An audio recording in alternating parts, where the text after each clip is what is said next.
Hey everyone, welcome into the Cap and Trade Show. I am your host, Texans Cap. Welcome back to the NFL Salary Cap 101 series. Today is episode 8. We're going to talk about dead money. Let's get into it.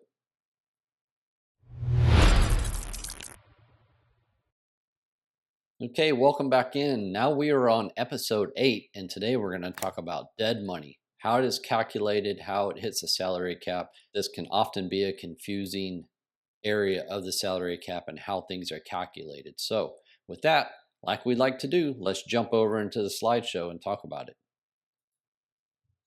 So, dead money is salary cap dollars remaining from an inactive contract. This can include cash paid to the player or any future guarantees that would accelerate forward. And by accelerate, we're talking about future money that would accelerate into the current league year. Dead money can result from player releases, waivers, player trades, such a thing as that. Potential sources. So that could be paid base salary, paid out. Could be future guarantees, like I mentioned. So if there's a future guarantee protection attached to a salary or a roster bonus that's fully guaranteed, that money would accelerate into the current league year as dead money. You have prorated money from signing bonuses. So as if you refer back to the signing bonus episode where it prorates out equally over each year of the contract up to 5 years maximum, any prorated money in future years would accelerate into the current league year. Option bonus proration, same thing as signing bonus in this case. Could even be per game roster bonuses. So this is in a situation where if a player is released midway through the season and they've earned X amount of dollars as part of their per game roster bonuses, that would be accounted for as dead money. Workout bonuses, same thing. If it's achieved and earned, then that would be counted as dead money. So multiple sources that can contribute to the dead money column in a salary cap charge for a specific player. It's also worth keeping in mind that dead money results from the inactive contract. So a player's been released, traded, however you want to lay it out. But it is possible to have dead money for the same player from multiple contracts. Let's say you have an undrafted rookie free agent who has a $2,000 signing bonus and $10,000 salary guarantee, earns that money, then is released during the end of training camp during preseason, then is re-signed to the practice squad, stays on the practice squad for 8 weeks, and is released again. So he would have dead money stemming from the first contract and dead money stemming from the practice squad contract. So that happens multiple times where a player can account for dead money over 2-3 contracts in a single season. Lump sum roster bonuses can also contribute to dead money. This is, like I talked about, this is money paid out or has full guarantee protection in the future. So let's jump over. We're going to look at a few examples of how the dead money calculation works out. And keep in mind, all of these are pre-June 1 transactions. We're going to talk about June 1 designations and June 1 treatment in the following episode. So in this specific case, we have a player with a 4-year contract that he signed in 2023, big money contract, a lot of salary guarantees. It's kind of an extreme situation, but I figured it was a good way to illustrate how dead money is going to hit. So this specific player signed the contract in 2023, back in free agency of that year. Then the team has elected to move on and release this player at the start of the new league year in March of 2024.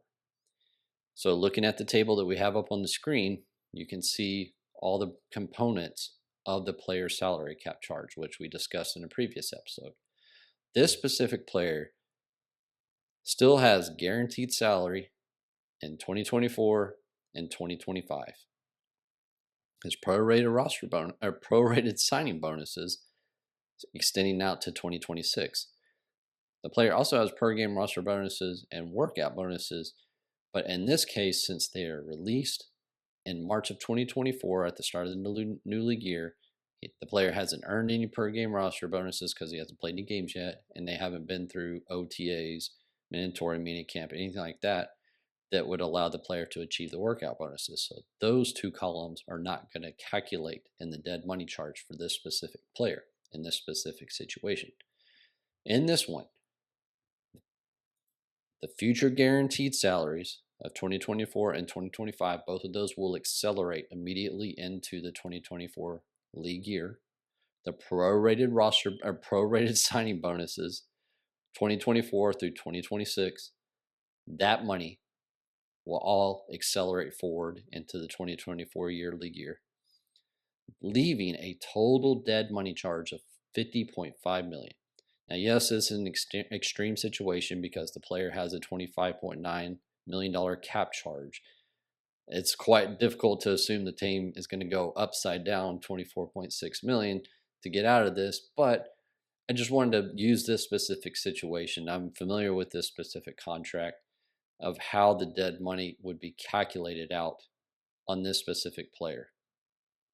So we're going to jump into a different example here. This player signed a 2-year contract at the start of the 2024 league year, had guaranteed salary in just 2024, has $6 million signing bonus prorated out over the 4 years. This specific contract has 2 void years, so the 26 and the 27 league years where everything is zeroed out on a base salary, those are void years. And we're going to talk about void years in a future episode. I know it's a very hot topic right now. This player has per game roster bonuses. You see the salary cap charges. Here's how everything works out. So this specific player is released at the start of the league year in 2025. So he is past his guaranteed salaries. He is in 2025, $8.5 million base salary, no guarantees, no guarantee protection attached to it, has per game roster bonuses. Since this is a release in the offseason, he will not achieve that. So this player will only have 3 years of prorated signing bonus money remaining that will account as dead money for the 2025 league year for this player. So $4.5 million total. So the prorated signing bonuses for 2025, 2026, and 2027 added up, that will be the dead money charge for 2025 for the player in this specific situation. Now we're going to jump to a different scenario. Same contract, but I added in a little tweak. I added in $500,000 workout bonus. Now this player, we're going to use a little bit different scenario. This player is released on May 15th of 2025. So now the team has made it through some free agency, made it through some organized team activities, and has elected to move on from this player and has released the player as they head into the draft. Now we still have the same $4.5 million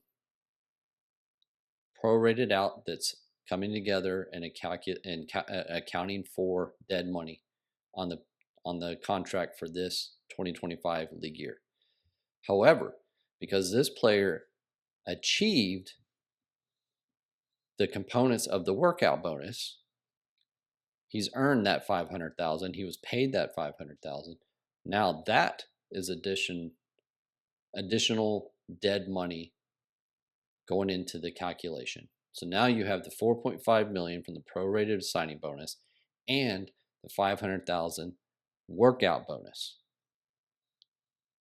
That is adding up together. Now this player will account for $5 million in dead money on the 2025 league year and no money after that. So that's a few examples of how dead money is calculated. We went through a few different scenarios, all prior to June 1, where the salary cap treatment is adjusted per the CBA. So stick around for the next episode and we'll go through that. But this episode, we covered the definition of dead money, how it is calculated, and went through different scenarios and what components can lead up to and be included in the salary cap charge for dead money based on the components of the contract. We looked at a player with future guaranteed salary and a big signing bonus. We looked at a player with no guaranteed salary and a signing bonus. And then we looked at the same contract, but we tacked on some workout bonus. that was achieved that would go towards the dead money salary cap charge. So that's a few very basic scenarios you can kind of take from that. And if whenever you see players that are released, or you see things on overthecap.com, you'll kind of have a better understanding of what is going into that dead money charge. So hope you learned a little bit from that one. Stick around for the next episode. We're going to talk about dead money further, but it's going to be under the June 1 salary cap treatment, and we're going to talk about June 1 designations. So see you over there.